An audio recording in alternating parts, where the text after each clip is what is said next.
어떤 분이 꿈을 꾸었습니다. 이상하게 생긴 괴물이 자기를 따라다니면서 계속 괴롭힙니다. 시장에서 장사하는데도 거기에 따라와서 괴롭히고, 어디 가서 강연을 하는데도 그 앞에 와서 괴롭히고, 그의 일거수일투족을 따라다니면서 계속 괴롭힙니다. 마침내 그가 결혼하게 되어서 결혼식장에 섰습니다.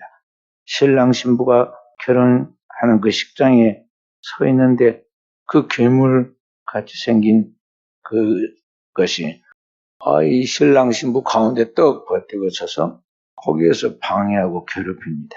또 너무나 기가 막히고 화가 나서 이 사람이 너 누구야? 하면서 그 괴물이 쓰고 있는 가면을 확 벗겼습니다. 그때 그 가면 속에 드러난 얼굴이 누구였느냐면 자기 자신의 모습이었습니다. 자기 자신. 오늘 나를 괴롭히는 것이 다른 누구인 줄 알고 우리는 부모를 탓하고 형제를 탓하고 다른 사람을 원망합니다. 그러나 나를 괴롭히는 가장 큰 원수는 바로 누구냐면 내 자신이라는 것을 알아야 합니다. 그래서 우리는 자신을 볼 수 있는 통찰의 눈이 있어야 하고 자기 자신에 대한 진지한 고민을 할 줄 알아야 합니다. 오늘 본문의 말씀 속에서 사도 바울은 바로 이와 같은 자기에 대한 실존에 고민을 하면서 오늘 우리에게 하나님 앞에서 우리가 어떤 존재인가를 비춰주고 있는 것을 볼 수가 있습니다. 사도 바울이 로마서 1장부터 이 7장 13절까지의 말씀, 바로 이 직전에까지 말씀 전해보면은 계속해서 사도 바울은 보편적인 용어를 사용해서 우리가 그렇게 말했습니다. 복수형으로 말했습니다. 그런데 오늘 본문에서부터는 내가라는 말씀을 씁니다. 1인칭으로 지금 자신에게 적용하여 자기 이야기를 시작하고 있습니다. 좀 더 실질적이고 실존적인 모습으로 이야기합니다. 근데 그 이야기가 재미있는 아주 멋있는 이야기가 아니라 실질적이고 굉장히 고민스러운 자기의 모습을 솔직하게 보여주고 있는 것을 볼 수가 있습니다. 오늘 편지를 쓴 이 사도 바울이 이 본문의 말씀을 통해서 지금 이야기하고 있는 것은 다른 누구가 아니라 자기 자신의 모습을 이야기하고 있는데 그 이야기를 보면서 우리는 우리 자신을 볼 수 있어야겠습니다. 오늘 이 말씀을 쓰고 있는 사도 바울을 보면 굉장히 우리가 인간적으로 존경심이 갑니다. 왜냐하면 이 사도 바울은 얼마나 솔직한 분인지 모르죠. 그는 당대 세계에 복음을 전하여서 사도 바울이라고 하면 다 세상 사람들이 알고 있었습니다. 사도 바울은 로마에 가기 전에 이미 하나님을 믿었던 복음을 받아들이는 사람들 로마에 가서 교회를 세워놓고 있었습니다. 그런 사람들에게 바울이 천사처럼 귀하게 여김을 받았는데 그렇게 높임과 존경을 받는 그 사람이 그 사람들 앞에 자신의 추한 모습을 노출시켜서 내가 이렇게 약한 사람입니다. 내가 이렇게 부족한 사람입니다 하고 그것을 다 드러내는 그런 정직하고 솔직한 모습을 우리가 보는데 그런 것을 볼 때 바울이 위대한 사람이라는 것입니다. 우리는 소설을 읽거나 영화를 보는 게 아닙니다. 사람들과의 관계 속에서 사람을 감동시키고 사람의 마음속에 위대함을 보이는 것은 뭐냐면 나의 약함을 그들에 드러낼 줄 아는 그 용기를 가질 때 그 사람을 우리는 위대하게 보는 것입니다. 오늘 본문의 이 말씀을 통해 사도가 우리에게 지금 자신을 적용해가지고 우리가 보여주고 있는 건 뭐냐면 우리가 아무리 예수를 믿고 충성한 성도를 할지라도 우리는 그 안에, 내 안에 실존하는 두세 개의 갈등이 있다는 것을 알아야 한다는 그런 이야기고 그 갈등의 해결책이 무엇인가까지를 오늘 여기에 말씀 속에서 우리에게 가르쳐주고 있습니다. 오늘 예수를 믿고 우리가 그리스도의 형상으로 성화되어 가는 데 있어서 오늘 이 성화의 과정의 갈등은 반드시 필요한 것입니다. 이 갈등, 영어로 conflict라고 하는데 이 conflict란 말은요, 우리 쓰고 있는 이 갈등 한문이 가장 잘 그것을 이야기해주고 있습니다. 여기 갈등이라는 이 갈자는 갈자를 씁니다. 칙은 좌측으로 이렇게 돌아갑니다. 이게 어떤 것을 감고 갈 때 좌측으로 돌아요. 그 다음에 등자는 등나무 등자입니다. 등나무는 우측으로 감고 들어갑니다. 그러니까 이 좌측으로 돌고 우측으로 도니 이 두 개가 서로 완전히 상반된 그런 것이 있잖아요. 그래서 이걸 보고 이 두 개가 서로 상반된 그런 모습의 상태를 갈등이라고 그래요. 근데 우리가 그리스도인으로서 예수를 믿고 그리스도 예수를 영접하여 그리스도의 형상으로까지 자라가는 데는 반드시 크리스찬이라 할지라도 그 사람은 갈등의 그 과정을 거친다는 걸 우리가 알아야 한다는 것이죠. 오늘 우리가 예수를 믿고 믿음으로 의롭다함을 받아서 하나님 앞에 세인트, 성도가 되었다 할지라도 우리는 아직 땅에 살고 있고 육신에 속한 사람들입니다. 예수 그리스도를 모시고 살아가지만 이 생에 속하여 육신의 일을 하면서 살아가는 존재다는 것이죠. 오늘 사도가 말한 것 같이 율법이 신령한 줄 알면 알수록 오늘 나의 모습은 죄에 팔려있는 그런 모습을 보게 되죠. 사도가 오늘 율법이 신령한 줄 아는데 나는 죄 아래 팔렸도다. 그렇게 말하고 있잖아요. 그러니까 오늘 우리가 교회라는 이 우리 안에 들어있을 때는 우리가 신령하게 보입니다. 그래서 우리가 성도라고 이야기하고 목사, 권사, 장로라고 이야기하고 그렇게 존중해서 이야기를 하죠. 그런데 실제로 이제 가서 따로따로 떨어져 실제로 생활하는 나의 모습을 보면, 밖에 있는 나의 모습을 보면 내가 죄 아래 팔려있는 자인 것이 분명합니다.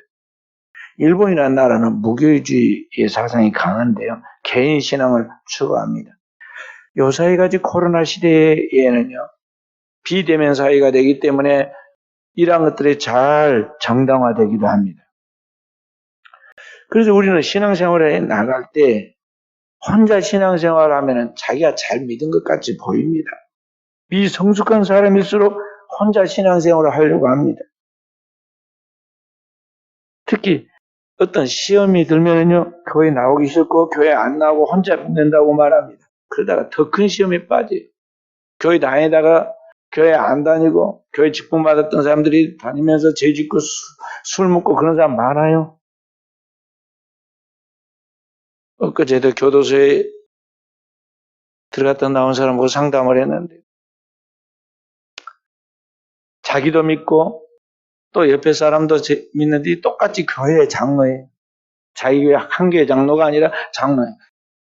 이 교도소 안에 들어있는 크리스찬의 3분의 1이 크리스찬이니까 교도소에도요. 그 직분 받은 3분의 1 크리스찬 중에는 우리 교회와 똑같은 거가 딱 단면 노릇 나이테 자르듯이 단면의 그런 모습이 다 그게 다 나옵니다. 남들을 해야가지고 남자들에게 경제적인 손실을 줘서 그래서 큰 피해를 끼쳐가지고 빠져나오지 못해가지고 결국은 끌려 들어가서 그 속에 들어간 사람들. 그러니까 오늘 우리가 신앙생활을 한다고 하지만은요, 혼자 지금 잘 믿는 것 같지만은 사실 그것이 아니다는 것이죠.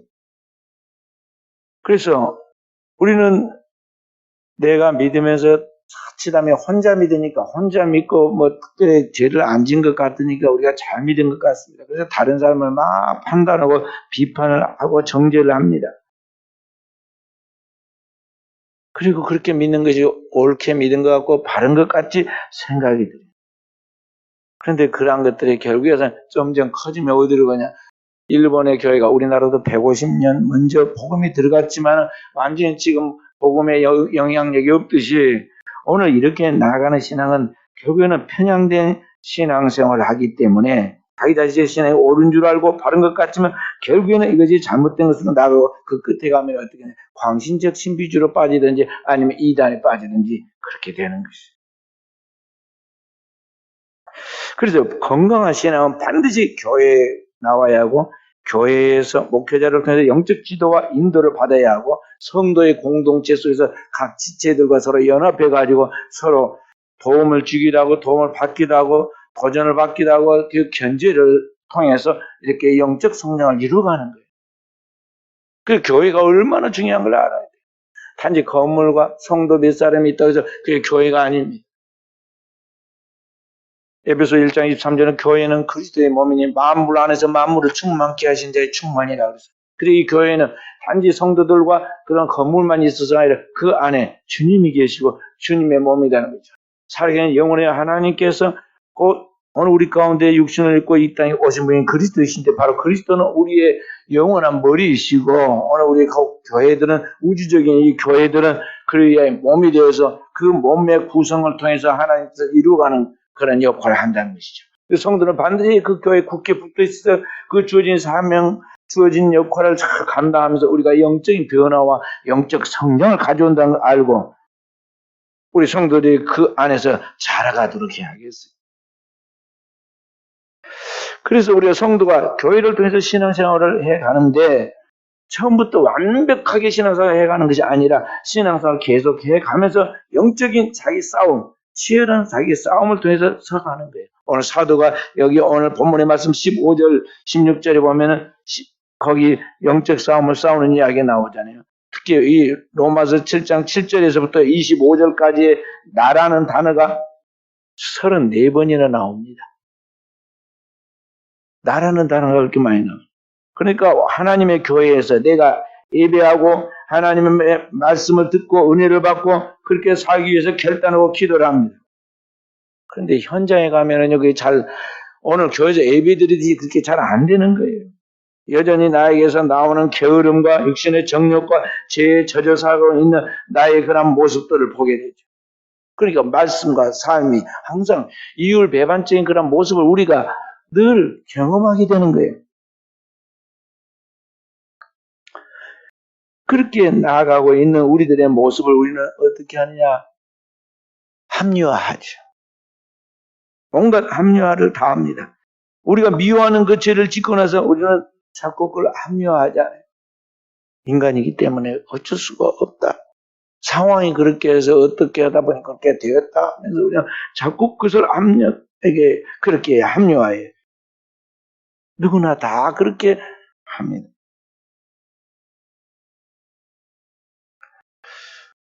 오늘 사회에서 예를 들어서 감정에 충실하라. 그런 이야기들 많이 듣잖아요. 오늘 우리의 문화 속에서 사람들은 살아가는데 자기 감정에 충실해야 한다. 난 감정에 충실했다. 그렇게 이야기를 합니다. 죄를 짓고 그렇게 말해요. 그 말이 얼마나 매끈하고 합리적인 그런 이 시대의 문화에 맞는 메시지인가 하고 잘도 적용하지만은요. 만약에 내 감정에 충실하다면 어떻게 될까요? 부부가 내 감정대로 한다면은 이혼 안 할 사람 하나도 없습니다. 감정에 충실한다면은요, 바람 피우고 외도 안 할 사람 하나도 없어요. 이 사람은 이런 대로 마음에 맞고 저런 사람은 저런 대로 잘 통한다고 그래가지고.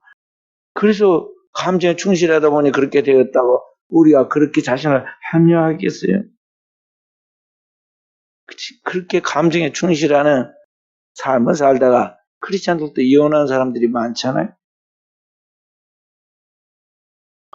오늘 인간은 누구나 다 오늘 사도가 우리에게 말한 것 같이 내가 원하는 선은 행하지 아니하고 하나님 뜻대로 살려고 하는 그 선은 행하지 않고 원치 않는 악을 하나님께서 율법에 금하고 있어서 내가 절대 그렇게 살지 않겠다고 말하고 있는 바로 그 악을 행하는 그러한 모습이 오늘 우리들의 모습, 인간의 모습이다 하는 것이죠.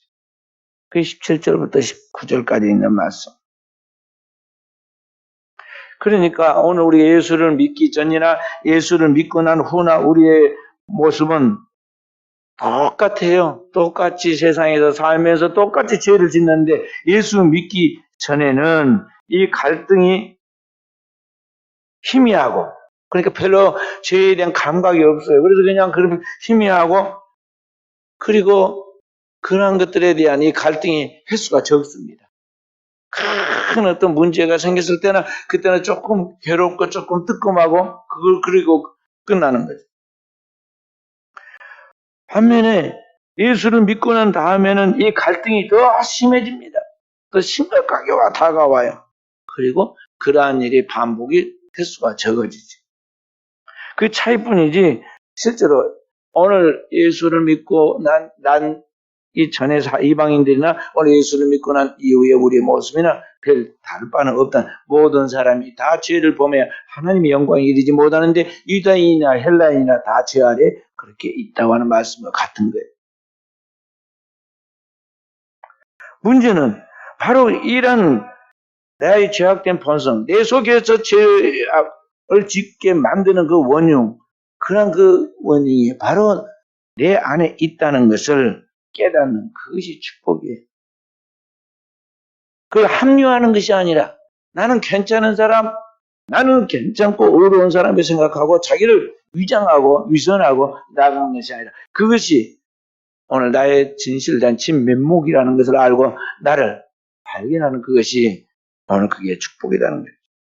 그래서 사도 바울은 오늘 본문의 말씀에서 이 인간의 내면의 이 두 개의 자아 속에서 갈등하고 있는 나의 모습에서 점점 그리스도를 닮아가는 모습으로 생크티피케이션하는 성화되어 가는 그런 단계를 마치 책장을 넘기듯이 차례차례 네 가지로 그렇게 설명을 하고 있습니다.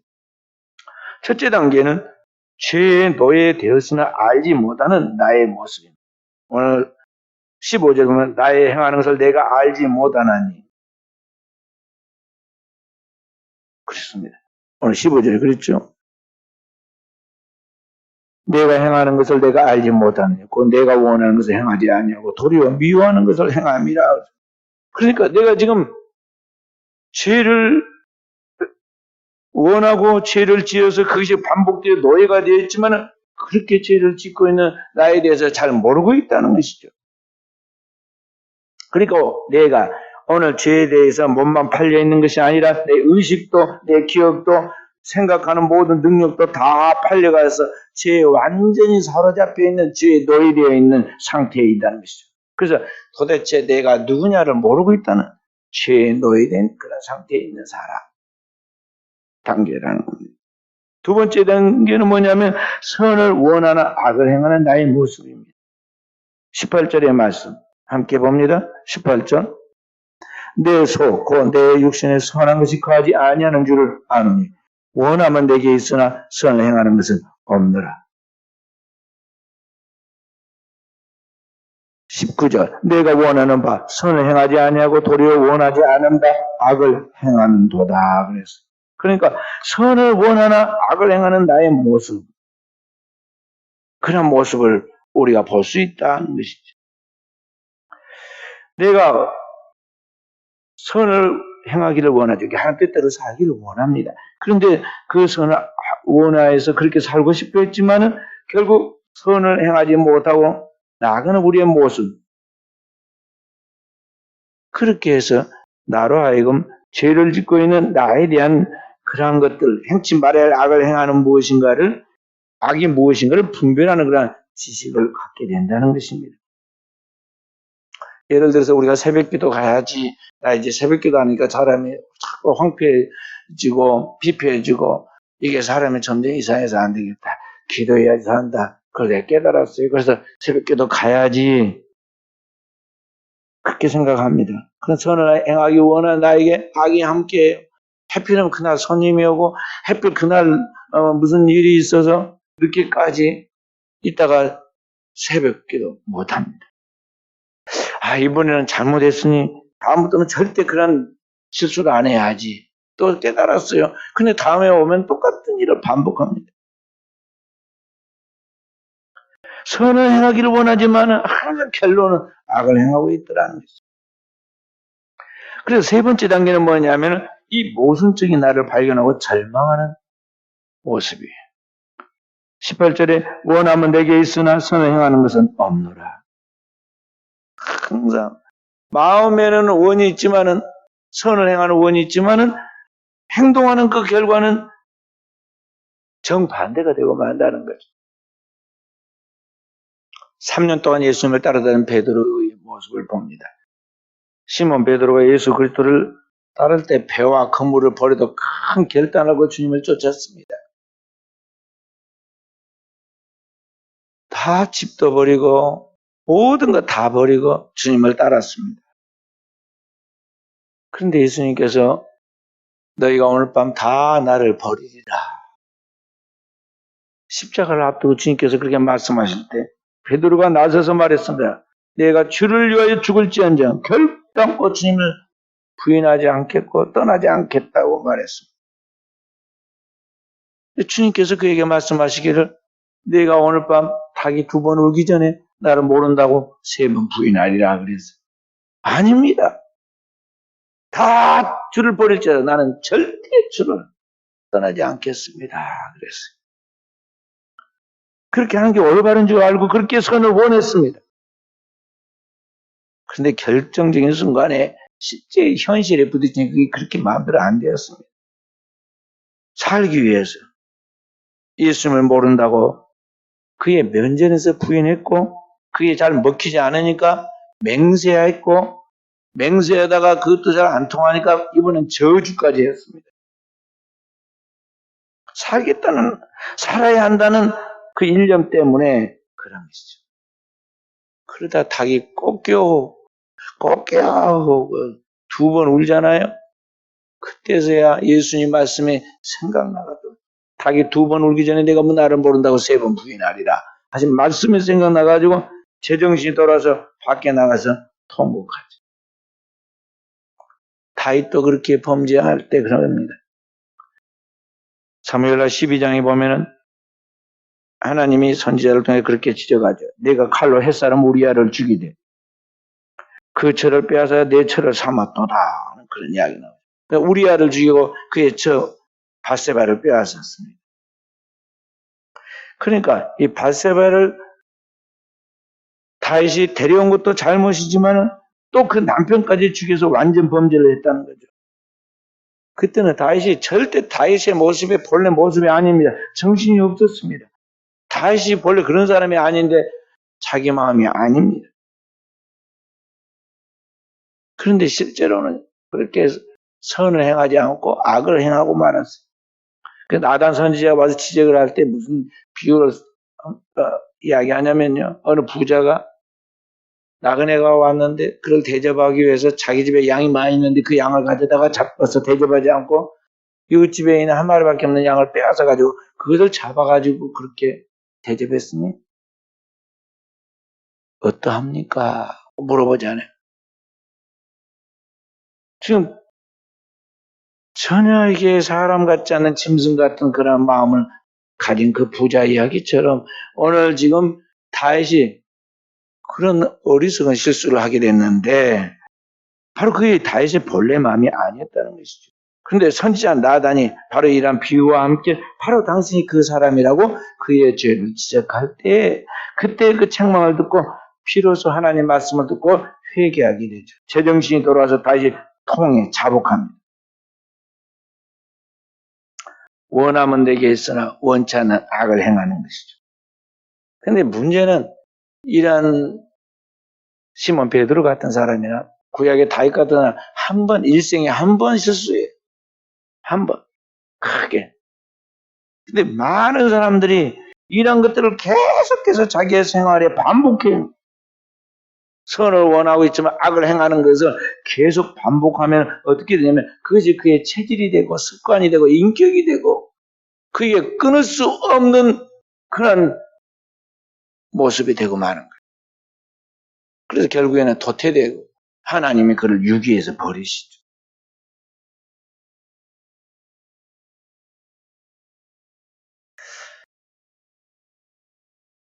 그리고 네 번째 단계가 뭐냐면은 바로 이러한 가운데서 깨닫고 회개하여 회복하는 나의 모습을 여기에 발견할 수가 있어요.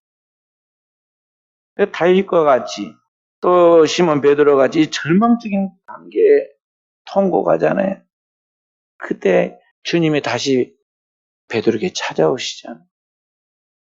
다윗에게 선지자 나단을 보내서 하나님이 다시 찾아오십니다. 오늘 그와 같이 끊임없이 하나님께서는 우리에게 그 영원한 말씀, 살아있는 말씀을 통해서 그의 몸된 교회에서 또 우리에게 들었던 그 하나님의 말씀을 통해서 우리의 양심 속에서 하나님께서 우리를 깨닫게 하고 우리와 이건 진정한 통회와 회개를 통해서 우리와 이건 하나님 앞에 바로 서도록 회복시켜 주신다 하는 것입니다.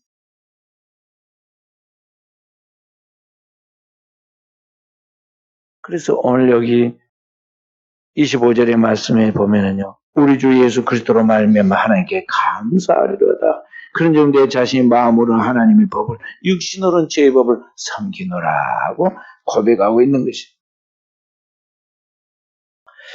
자, 그래서 오늘 우리는 이 원리를 깨달아야 합니다. 우리 인간은 누구나 다 예수를 믿어도 내 안에 두 개의 자아가 실존하고 있다는 것.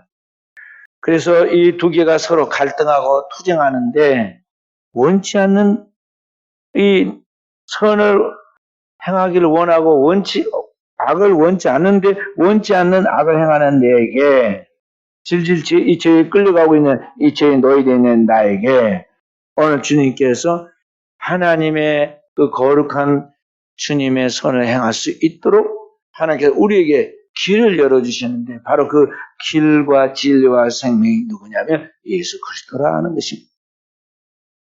그래서 오늘 여기 말씀을 보면 25절에 우리 주 예수 그리스도로 말미암아 감사하죠. 바로 예수 그리스도로 말미암아 우리가 감사한다. 이 절망적 상황에서 아무래도 회복 불가능한 이 모습 속에 있는 나를 회복시키는 유일한 분이 바로 예수 그리스도인데 바로 그분을 통해서만 나의 모습이 완전하게 회복될 수 있다는 걸 알고 우리는 그 예수 그리스도를 통해서 오늘 우리 자신의 모습을 객관시하고 오늘 우리 자신을 바로 세워 나갈 수 있는 통찰력을 기르고 나가도록 해야겠습니다. 여기 24절에 보면은 사도 바울이 두 개의 자아 가운데서 항상 원하는 선을 행하지 않고 원치 않는 악만 저지르고 다니는 나의 모습을 바라보면서 탄식을 합니다. 오라 나는 공고한 사람이로다. 이 사망의 몸에서 누가 나를 건져내랴. 타라이폴로스 에고 안드로포스. 오라 나는 공고한 사람이로다. 나는 비참하고 처절하고 너무나 불쌍한 사람이라는 것입니다. 이랬었다면은 생각하고 그렇게 이제 다 됐다 하면은 또 넘어지고 일어선 것 같으면 또 다시 넘어지고 있는 나의 모습을 보면서 탄식하는 인간의 실존의 그런 모습입니다. 나는 사람 못 될란가 보다. 나는 구원 못 받을란가 보다. 주님께서 십자가에서 엘리 라마 사박다니 나의 하나님 어째 나를 버리시나이까 외친 것 같이 나는 하나님께서 완전히 버리신 것 같은 그러한 모습. 오라 나는 공부한 사람이로다. 그러니까 자신을 바라면서 자기가 어떤 형편없는 절망적인 죄인인 걸 알아야 돼. 그래야 그리스도 예수가 얼마나 나에게 소중하고 귀한 분이고 그분이 십자가에서 나를 대신에 피 흘려 살렸다는 사실 얼마나 위대한 축복인 걸 알게 되고 그 안에 나의 자신을 온전히 드릴 수 있게 되는 것입니다. 제가 신학과 목회를 하면서 기도할 때만 늘 제 입에서 떠나지 않았던 이 실증적 고민의 말씀이 바로 이 타라이폴로스의 안드로포스예요. 헬라 말인데요. 오라 나는 공부한 사람이에요. 영어로 하면 all wretched man. 나는 비참한 사람이다. 신학자 에제르 케제만은 이 구절을 뭐라고 해석했냐. 경건한 인간은 어느 누구보다도 이기적이고 반항적이고 도착되어 상실된 피조물의 본성을 실증하고 있다. 그 주석을 썼어요. 칼 발트는 드디어 우리는 종교의 실체를 보고 있다. 인간의 인간된 실존의 모습을 잘 보여주는 구절이 이 말씀이라는 것이죠. 그래서 오늘 우리는 내가 어떤 존재를 아는 내가 얼마나 비천한 존재라는 것을 객관시해서 자기를 볼 수 있는 영적 통찰력을 가져야 그게 바로 영안을 열어서 자기를 보는 것이고 그 영안을 보고 자신을 볼 때야 겸손해지고 주님이 주님으로 보이고 주님께서 우리에게 예비된 그 영원한 하나님 나라의 영광이 얼마나 큰 축복인 걸 알고 그분에게 내 생애를 온전히 맡기고 위임할 수 있는 것입니다.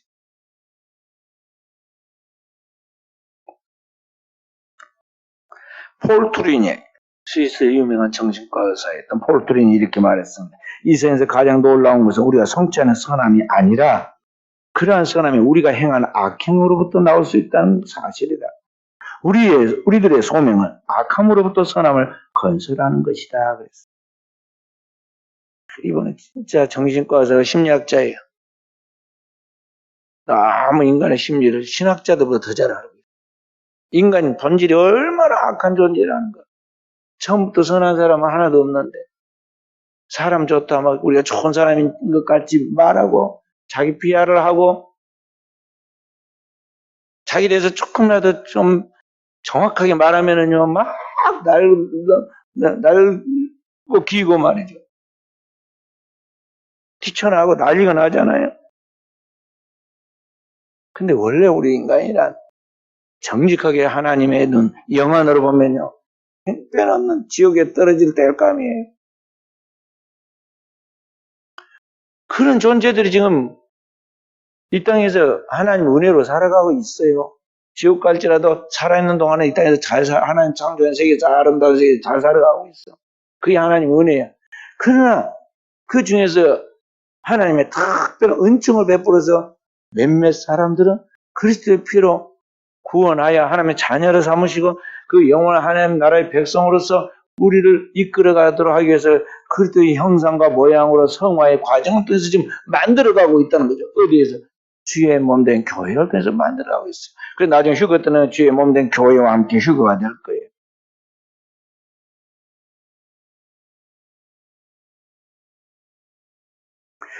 그런데 문제는 바로 그러한 비참한 그 보잘것없는 형편없는 오늘 우리들의 모습 속에서부터 그 악한 모습 속에서부터 하나님은 그리스도의 그 영원한 복음의 말씀과 그의 영원한 생명을 통해서 우리를 하나님의 영광으로 형상으로 그의 모양으로 만들어 가신다. 선함으로 이끌어 가신다는 것이죠. 그래서 그리스도인에게서 하나님을 앞에서 주님을 믿고 나가는 가운데 우리에게 주어진 그 성화를 우리는 얼마나 귀한 것인 줄 알고 그걸 헛된 걸로 바꾸지 않도록 오늘 우리 자신이 선한 경주를 경주해야 하고 영적인 싸움에서 지지 않고 영적인 싸움에서 매일 승리하도록 해서 날마다 자기를 쳐서 복종시켜야 돼. 그런 의미에서 우리가 매일 기도하는 거지. 힘이 남아 돌아가서 기도합니까? 저도 맨날 아침마다 일어나면요. 내 육체와 싸워야 돼. 내 육체는 너 요새 몸이 안 좋지 않느냐? 컨디션이 안 좋지 않느냐? 너 힘들지 않느냐? 오늘 하루는 쉬어야 하지 않겠느냐?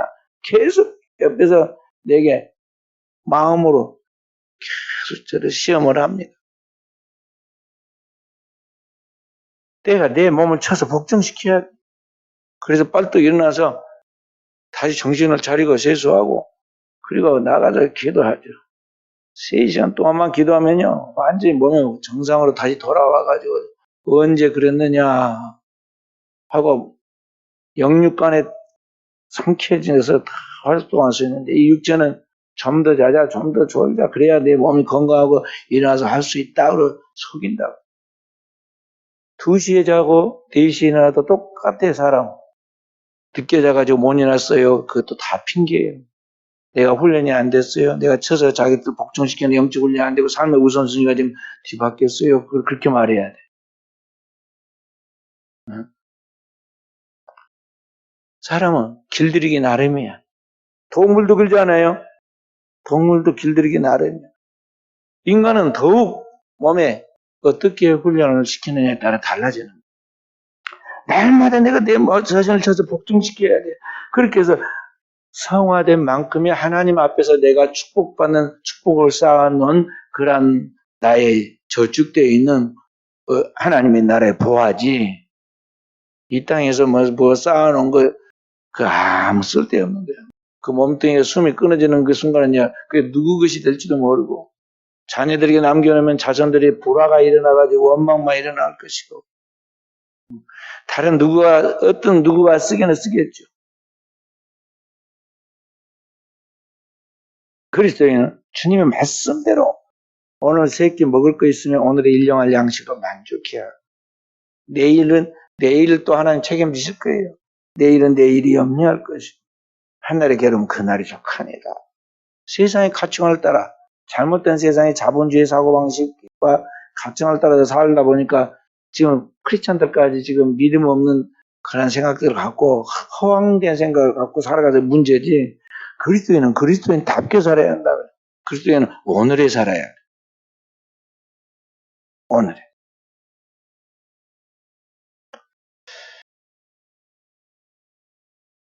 그래서 오늘 우리 하나님 앞에 최선을 다해서 하나님의 자녀답게 살고 그렇게 하나님 앞에 나아가게 될 때 우리는 그 믿음으로 오늘을 살아서 성공했으면 오늘 살다가 가도 그의 영광이 그러한 것들도 같이 있는 최고의 영광이 된다는 것이죠. 1965년에 일본 아사히 신문에 미우라 아야코라는 사람이 쓴 빈점이라는 소설이 당첨되었습니다. 그 소설 속에 보면은요, 에이야스톤 선교사 이야기가 나옵니다. 이 선교사는 실제로 있었던 1902년부터 1954년 9월 26일까지 산 사람인데요. 우리나라에서 세월호 같이 도야마루라는 배 침몰 사건 때 순교했던 사람입니다. 그 당시는 구명시설이 좋지 않기 때문에 이 구명조끼가 부족한 그런 가운데서 이 배가 침몰하니까 사람들이 구명된 사람과 조난해서 구명되지 못하고 죽은 사람들이 많이 나왔어요. 먼저 조난해서 구명된 이 스톤 선교사는 그 생사의 짧은 그 긴박한 순간에 막 수많은 사람들이 살려달라고 부르짖고 있습니다. 그때 그는 이미 구조받았지만 그 짧은 순간에 눈을 감고 지그시 기도했어요. 그리고는 울부짖고 있는 저기 배에 아직도 남아있는 한 여인을 지명하고 그에게 자기 구명조끼를 벗어서 줍니다. 그리고 그 배와 함께 침몰해서 순교하죠. 그 선교사의 마음속에도 우리가 똑같은 인간의 본능적 갈등이 없었겠어요? 내가 살아서 내 인생의 행복을 누려야겠다. 살고 싶다는 그 생존의 본능이 있었을 거란 말이에요. 반면에 그가 하나님 앞에서 그리스도인으로서 구원받은 하나님 백성으로서 내가 하나님의 영광을 위하여 살아야 한다면 지금 이 시간을 어떻게 써야 하는가에 대하여 그는 판단을 내리게 되었고 이 시간 내가 선할 일을 위하여 내 목숨을 바쳐야겠다고 결단을 내린 것입니다. 영의 소원을 쫓았어요. 그러니까 오늘 우리는 이와 같이 늘 하루하루 살아갈 때 우리 안에 두 개의 자아의 세계 속에서 이 갈등을 하게 되는데 우리 안에 있는 이 육신의 소욕을 이기고 영의 거룩함을 따라갈 수 있도록 그 기회가 오면 그렇게 살 수 있도록 우리가 영적인 자기 훈련과 준비 그리고 그러한 영성과 영력을 갖춰야 선을 알고 행할 수 있는 그러한 사람이 된다는 것입니다. 갈라디아서 5장 17절에 보면 성경 그렇게 말하고 있습니다. 육신의 소욕은 성령을 거스리고 성령의 소욕은 육신을 거스리나니 이 둘이 서로 대적함으로 너희의 원하는 걸 하지 못하게 하려 함이라 그랬어요.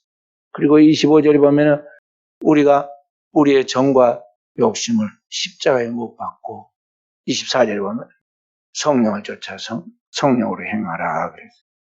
그러니까 우리는 우리의 이 육신의 본능적인 달에 대하여 있는데 이걸 차서 복종시켜가지고 오늘 우리 안에서 이끄시는 성령의 음성의 귀를 기울이고 성령의 인도하심을 따라 그에 순종할 수 있는 영의 사람으로 나아가라는 것이죠. 그렇게 될 수 있도록 오늘 주님께서 우리를 도우십니다. 성령이 우리의 연약함을 도우세요. 그것이 그리스도인의 기도 생활을 통해서 주어지는 하나님의 축복입니다. 오늘 사도는 우리에게 25절에 우리 주 예수 그리스도로 말미암아 하나님께 감사하리로다. 육신으로는 죄의 법을 섬기고 마음으로는 하나님의 법을 따라가는데 이 두 개의 갈등 사이 속에서 내가 이제는 온전히 주님만을 쫓아 살아갈 수 있도록 그렇게 만드는 분이 누구냐? 그분이 바로 성령이에요. 예수 그리스도 안에 있는 그 다음에 이제 8장에 나오는 생명의 성령의 법이 그렇게 우리를 만들어가는 것이 우리가 그렇게 될 수 있도록 영적 성장을 이루어야 돼요. 저는 이 로마서의 말씀을 쭉 읽고 묵상하고 이렇게 쭉 성경 전체를 제가 쭉 기도하면서 묵상해 한 70 몇 번 했어요. 그러니까 로마서가 복음의 가장 상아탑인데요. 로마서 중에 가장 중요한 고리가 로마서 7장과 8장입니다. 로마서 7장과 8장이에요. 우리 인간이 무엇인가에 대해 보여주고 인간 내면의 정신 세계에 대한 부분의 갈등을 보여주고 그 안에서 구원이 무엇인가에 대한 복음, 예수 그리스도를 말씀하고 그 예수 그리스도로 말미암아 우리가 이건 이 세상에 승리하게 만드는 그의 성령에 대해서 이야기하는 그 중요한 핵심이 바로 7장과 8장이 있어요. 우리 성도들이 신앙생활을 할 때 목표가 있어야 돼요. 무엇이든지 목표가 있어야지 그걸 도달하려고는 영적 성장이 이루어지지. 일반 사람들 신앙생활 때 그렇게 하려면요. 진짜 안 돼요. 우리 영적인 그 부흥사들 몇 사람이 있는데 그 부흥사들이요. 교회를 쭉 진단하고 집회를 다니면서 진단해보고 고백을 합니다. 교회 다니는 사람의 95%는 지옥 간다. 그렇게 진단해요. 왜? 가짜라는 거죠. 가짜. 알곡과 특정 이야기하면서. 다른 사람 들으면 너무 지나치다. 뭐 90%가 천국 가고 10%가 간다고 모르겠지만 어떻게 저렇게 많을까? 그렇게 하지만 하나님의 말씀으로 그분이 지금 배가 타가지고 진단해 볼 때 그렇다는 거죠. 흘려들을 이야기 아니에요. 신자들의 아직 영적 성장을 이루지 못하고 아직 성화의 과정에서 아직 발전하지 못한 그 모습 그대로라면 주님의 말씀은 알곡과 죽정이 가라지와 또 진짜 알곡 그 차이처럼 그러지 않겠어요? 그래 우리는 지금은 땅에 사는 동안 가라지도 알곡 될 수 있는 기회가 있고 죽정이도 알곡이 될 수 있는 기회가 있어요. 왜냐하면 우리 인간의 힘으로는 절대 안 되지만 그리스도 예수 안에서 그분의 성령을 우리가 그려야 가능성이 있다 이 말이죠. 그렇기 때문에 우리는 우리의 형편없는 모습, 이 비참한 모습을 보고 느낄 때마다 우리는 계속 영적 성장 이루어가려고 땅 위에 목표를 두고 땅 위에 사람들의 말에 신경 쓰지 말고 우리는 영원하신 하나님과 하나님의 나라와 하나님의 나라에서 주어지는 평가에 거기다만 초점 맞추고 달려가야지 우리가 이 세상의 모든 시험을 이기고 승리할 수 있지. 만약 땅에 있는 것에 그게 묶여 있으면 아무것도 안 된다는 걸 알아야 돼. 대제사장이 되면 뭐 할 거예요? 서기관과 바리새인이 되면 뭐 하겠어요?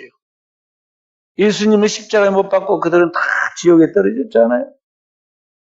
주님이 재림에 오실 때 모든 사람이 그러고 슬피 울며 이를 갈고 그를 창을 찌른 이방인들까지 그를 보긴 보겠지만 그때 가서 어떻게 할 거냐 이 말이죠. 그러니까 땅 위에서 이 땅에 우리가 세상적인 가치관처럼 무엇이 되었느냐 그런 거 보지 말고요.